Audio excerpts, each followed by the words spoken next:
அனைவருக்கும் வணக்கம். இன்றைக்கி நம்ம ரெட்டை தலை அப்படின்ற ஒரு படத்தோட ட்ரெய்லர் வந்திருக்கு. ஸோ அதை பற்றின ஒரு ரிவ்யூ தான் பார்க்க போகிறோம். ஸோ இந்த ட்ரெய்லரில் ஓப்பனிங் என்ன அப்படின்னா, ஒரு ஏரியாவில் ஒரு ஆற்றுக்குள்ளேருந்து ஒருத்தனை எடுக்கிறாங்க. அது என்னென்னா கோவாவில் ஒரு ஏரியாவிலேருந்து எடுக்கிறாங்க. அது யார் என்ன அப்படின்றது அது தெரியல.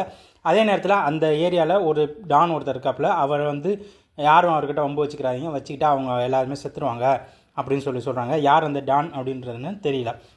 இதே நிலைமையில் போய்கிட்டு இருக்கு. அவர் ஏற்கனவே இறந்துட்டாங்க அப்படின்னாலும், அந்த டான் காணாமல் போயிட்டார் அப்படின்னாலும், இந்த இது யார் என்ன ஏதுன்னு போய்கிட்டு இருக்க நேரத்தில் அந்த கடைசியில் அந்த யார் அப்படின்னா அதுதான் அருண் விஜய். ஸோ இந்த டான் என்ன ஆனார், இதுக்கு முன்னாடி இருந்த அந்த டான் யார், அவர் என்ன ஆனார் அப்படின்றதும், ரெண்டாவதாக அருண் விஜய் யார் அப்படின்றது தான் இந்த படத்தில் இருக்க கதை.